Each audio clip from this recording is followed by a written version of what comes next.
Hello. So in this video, we're going to talk about John Redford's play, The Play of Wit and Science, sometimes just called Wit and Science. This is a Tudor era play, and so it's a really interesting sort of peripheral one. This comes from 1540, 1543, somewhere in there. And part of the reason we have those dates is because those dates depend on when Henry VIII was married to particular people. And that has to do with the play. The end of the play, there is a reference to, let me grab it real quick.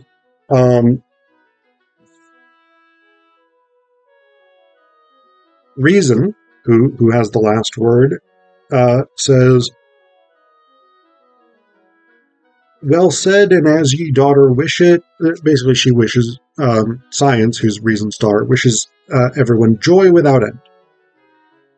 And Reason says, "Well said, and as ye daughter wish it, that joy to all folk in general, so wish I." Reason the same. "But yet first in this life wish I here to fall to our most noble king and queen in especial, to their honorable council, and then to all the rest, such joy as long may rejoice them all best." So the reference to the Honorable Queen, this would be either Catherine Howard or Catherine Parr, depending on the date, 1540 or 1543, according to the notes in the Broadview Anthology of Medieval Drama. So, but this is a really cool play. It's an interesting play. And I will say I have a personal connection to this play because I actually was in this as an undergrad. The Rude Mechanicals at Shepherd University did the play of Wit and Science, and I played Tediousness and Shame, which that's not on my resume, even in the sections about acting. But it's an interesting play because we have a transitional period in drama here. And this play really reflects that transition between medieval drama and emerging Renaissance drama, where we get people like Christopher Marlowe, William Shakespeare, John Ford, Beaumont and Fletcher, people like this. So that there is that sort of transition as we go from medieval drama, which is, I don't want to say more simplistic, but the tools are often more simplistic, to a more complex Renaissance drama. In the late Tudor period, the Elizabethan period especially, and then into the Jacobean period and further. So, the play of Wit and Science, first off, this is an allegory. If you look at the character listing here, let's see how long you can see this. Yeah, this is an allegory. We have wit, science, reason, experience, confidence, honest recreation, study, diligence, instruction, tediousness, idleness, ignorance, shame, comfort, quickness, strength, fame, riches, favor, and worship. The premise of an allegory, as you probably know, is that the characters represent specific characteristics, specific virtues or vices. And in the medieval period, allegories were often very straightforward. Like this play, like Everyman, like Mankind, characters were named for the thing that they represent. So wit represents humanity's natural ability to learn. Science represents the accumulation of knowledge. Not science necessarily in the way that we would think about it today, but a broader, more sort of medieval conception of it as knowledge. Reason represents critical thought and carefully considering situations.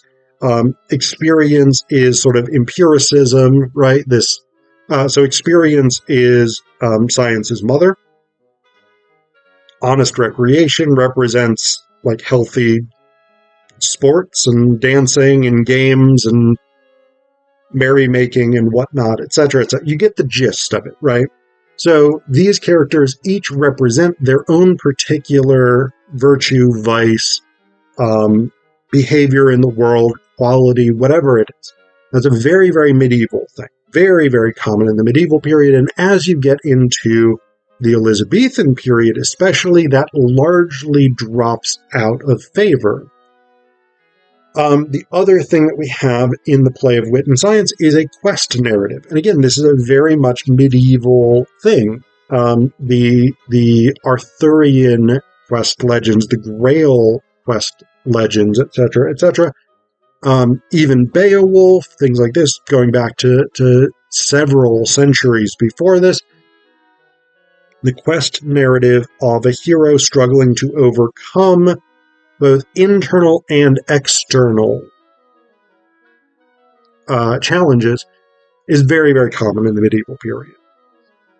So, what is the actual play itself about? Wit and Science are engaged. Reason, Science's father has approved the match, and Wit basically has to travel to where Science is, and he gets to marry her. But he decides that first he's going to fight tediousness. Tediousness is some sort of monster. And Wit decides that he needs to defeat tediousness in order to be worthy of Science's hand.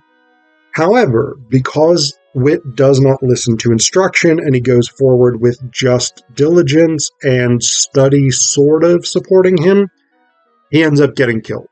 But he is revived by Honest Recreation and her friends or whatever, and then Wit's like, hey, Honest Recreation, you're looking kind of hot. You want to get married rather than me and Science? And Honest Recreation's like, I got a bit of a problem with this since you're engaged to Science, but sure, what the hey. And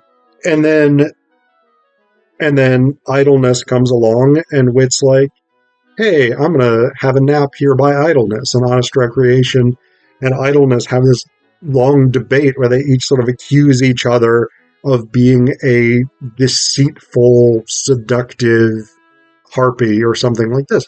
And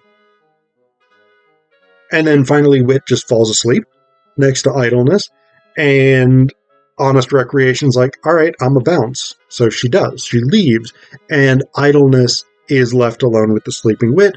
Idleness calls out her minion Ignorance. There's this weird long bit where Idleness is trying to teach Ignorance their name. And it's this weird long bit. But then Idleness is basically like, hey, Ignorance, take off your coat. I'm going to put it on Wit. Basically, we're just going to play a joke on him. We're going to dress him up as Ignorance. Here, you take this coat that Science gave to Wit.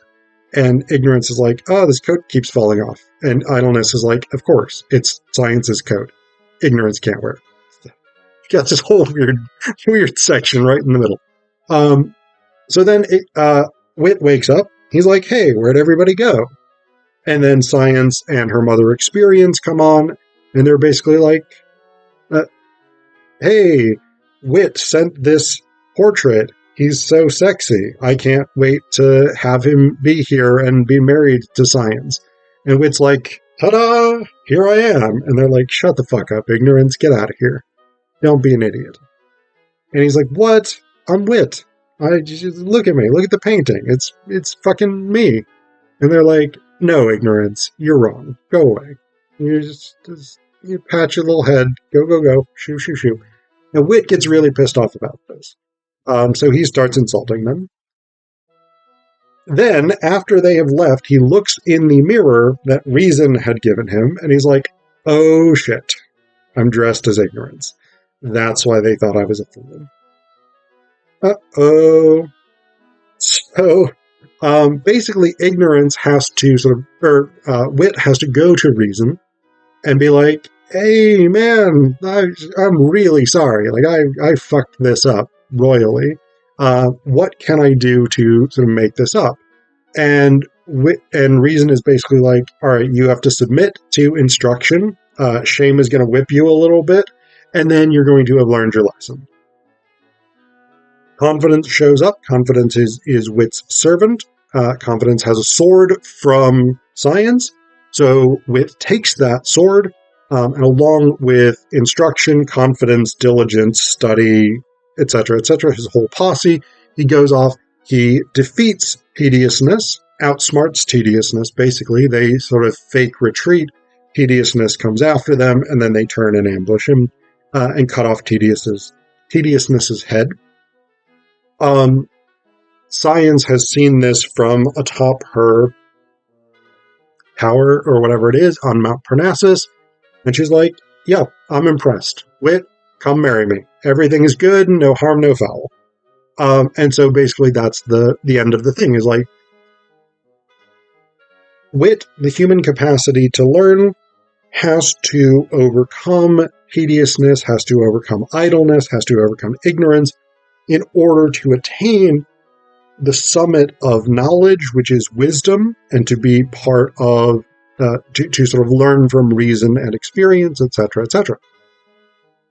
In this sense, it's very much a Renaissance type play, right? Because this is the thing, right? Is the quest narrative, the allegory, that's very medieval. But that notion of not, you need to seek after the divine, you need to seek after God, the way you get with things like mankind and everyman, but that you need to seek after knowledge. You need to seek after science, and that is what should be your objective. That's a very Renaissance thing, right? As we sort of move into this age of discovery, and start having new scientific discoveries, new lands are discovered. I mean, this is around the time that the Spanish have really been colonizing the New World. The English aren't yet, but they're within a few decades of it.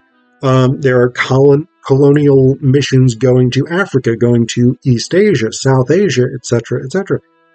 So they're starting into this age where science, knowledge, and discovery really becomes crucial to the functioning of a kingdom or an empire.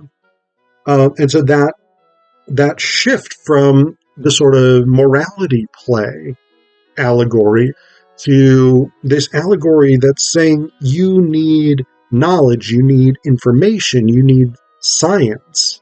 That is what you should be striving for. That's a big, big shift, right? So I think it's in that sense, a really interesting transitional play between the medieval period, and it's still using these sort of trappings of the medieval period, but it's introducing the ethos of the Renaissance, right? I think that's very, very cool. The other thing I want to talk about with this, there is a theory, at least introduced by the editors of the Broad View edition here, that there is a commentary here on the rather sad story of Anne of Cleves, because we get this almost from the beginning. Reason has an opening portion, and then the next character we really see, the instruction is there, yeah, fine. But the next character who says anything of substance is confidence, reason, wit's servant. And basically he talks about, so I'll just read you the thing. He says, "Ah, sir, what time of day is it? Who can tell? The day is not far past, I wot well, for I have gone fast, and yet I see I am far from where I would be. From whereas I would be. Well, I have day enough yet, I spy, wherefore, or I pass here, now must I see this same token here, a plain case what wit hath sent to my lady's grace. Now will you see a goodly picture of wit himself, his own image sure, face, body, arms, legs, both limb and joint, as like him as can be in every point, it lacketh but life. Well I can him thank, this token indeed shall make some crank, for what with this picture so well favored, and what with those sweet words so well savored, distilling from the mouth of confidence, shall not this oppose the heart of science? Yes, I thank God I am of that nature, able to compass this matter sure. As ye shall see now who list to mark it, how neatly and featly I shall work it. So the thing with Anne of Cleves was that Henry VIII wanted another wife, and so um, princesses from across Europe either came or sent portraits of themselves, and Anne of Cleves sent a portrait. Henry really liked the portrait, and so he agreed to marry Anne of Cleves. When she showed up, he was like, "Whoa, you look nothing like your portrait." So we've got that element, that sort of confidence has presented this portrait of wit, and he's going to talk science into agreeing to marry wit. Then later we get this point, again, where wit has been dressed in the robes of ignorance, and now science and experience have come along, and he has confronted them, basically saying, yeah, that's me, that's my portrait. And wit says, know ye not me? Science says, no, how should I know ye? Wit says, doth not my picture my person show ye? Science says, your picture? Wit says, yea, my lady, yea, my picture, lady, that ye spoke of. Who sent it but I? Science says, if that be your picture, then shall we soon see how you and your picture agree. Lo, here the picture that I named is this. Wit says, yea, Mary, mine own likeness this is. You having this lady, and so loath to know me, which this so plain showeth. Science says, why, you are nothing like in my eye. Wit says, no, how say ye? Experience says, as she saith, so say I. Wit says, by the mass, then are ye both stark blind? What difference between this and this can ye find? So that's this, me, and this, the painting. Experience says, Mary, this is fair, pleasant, and goodly, and ye are foul, displeasant, and ugly. So again, there is this sort of Anne of Cleves thing here, where when he loved her portrait, he wanted to marry her, then she shows up, and he's like, wow, nothing like your picture. And so he divorced her. He felt it was really kind of a terrible thing in a way. But we have this sort of echo of the Anne of Cleves incident, because Wit has sent his portrait and convinced science to marry him, and then he shows up and he looks nothing like the portrait. And I'm really, really fascinated by that episode, because Henry VIII was famously temperamental. It seems like an incredibly risky thing to be like, ha ha ha, the whole Anne of Cleves thing. Let's put it in a play and make fun of it. That really seems like the kind of thing that Henry VIII might not have taken in the spirit of a good joke. But apparently he did. Apparently he was chill with it, assuming it was actually performed.